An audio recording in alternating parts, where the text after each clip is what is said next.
People who say it cannot be done should not interrupt those who are doing it. This quote is often attributed to George Bernard Shaw, a playwright.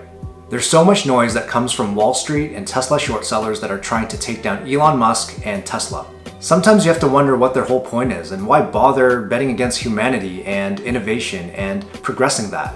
Hi, I'm Jonathan, and I don't own a Tesla, but I do own Tesla stock. This isn't financial advice, but it is me sharing with you what I've learned and helped me get off the fence and start this YouTube channel. We're going to learn about Tesla and what makes them so unique and innovative and how they're progressing humanity. And of course, we're going to go through the daily tweets of the Tesla Twitterverse to see what's new, so let's jump in.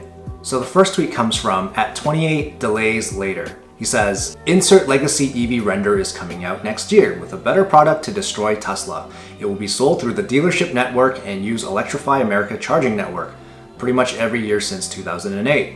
He follows up with, the insert legacy render is delayed due to makeup problem, but will arrive the year after that. So this is the whole point about where different legacy automakers are trying to catch up with Tesla. But usually the way they try to catch up is simply through rendering, CGI, or advertisements. None of them seem to actually produce anything that's of substance or an operational vehicle. Cough cough, GM. As some of you may know, Nikola produced a total of 0 working trucks, and it was accused that they actually let the truck roll down a hill. GM has since acquired Nikola, and for their EV1 Hummer, they have yet to produce a single vehicle there as well.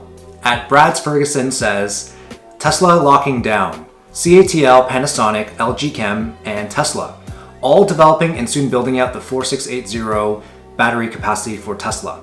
Now Bradford is referencing to Panasonic CFO saying that they're already developing new battery cell technology at the Nevada Gigafactory for Tesla. Now that's great because at the Investor Battery Day, Elon did say that they are coming out with a new battery and the 4680 format would be helpful in increasing range, efficiency, and everything else. @Truth_Tesla says, let's say it out loud.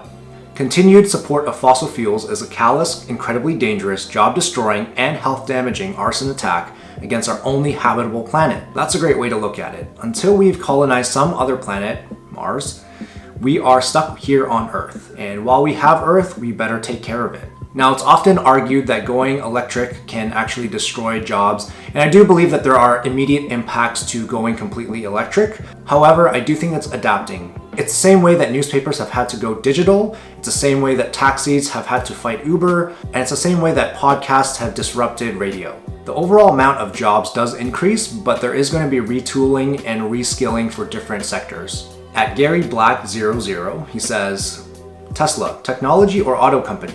Today should be a good day with all the big techs reporting.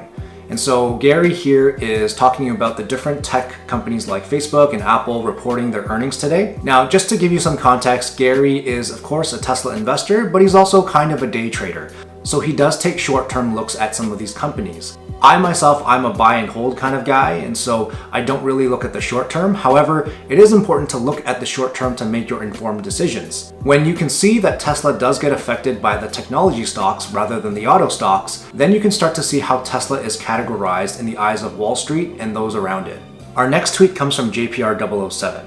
In his tweet, he actually shows a chart that outlines the registration numbers for vehicles in September. So as you can see, what's really cool is that in the mid-size market segment, Tesla Model 3 comes out on top.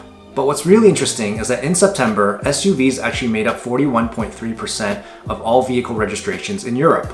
Now Gary Black from before, he tweets out, SUVs now comprise 41% of Europe registrations. Imagine Tesla Europe volumes once the Made in China Model Y actually starts shipping to EU in the first quarter. I can only imagine what would happen with the Model Y once it starts shipping towards Europe. Or if Giga Berlin starts producing them right on European soil. @Sean M. Mitchell says, Norwegian Volkswagen ID3 and its impact on Model 3 sales. The ID3 appears to be selling well in the first 2 months, selling a cumulative 4,300 or so units with 350 units more by the end of October. That's an estimated 4,657 units in the first 2 months. Sean summarizes that the competition will make everyone better and push out the weak selling EVs. I do not believe Tesla is toast in Europe, but I do expect Tesla will make a significant push in Europe in Q4 2020 to finish the year in the top 3, maybe top 2. So Sean is right, Tesla did have a little bit of a hiccup here, and that's because of supply disruption with Q2 shutdown and certain cars were diverted from the EU back to the US to meet their demands first.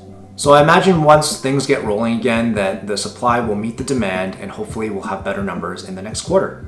So at Squawk Square says, good for 5% drop in stock, Tesla. So in this tweet, it's a little bit of sarcasm, of course, and the reason why they're being a little cheeky here is because they're referencing an article that was posted by Nikkei Asia, a business financial publication that shows that Tesla teardown finds electronics 6 years ahead of Toyota and VW.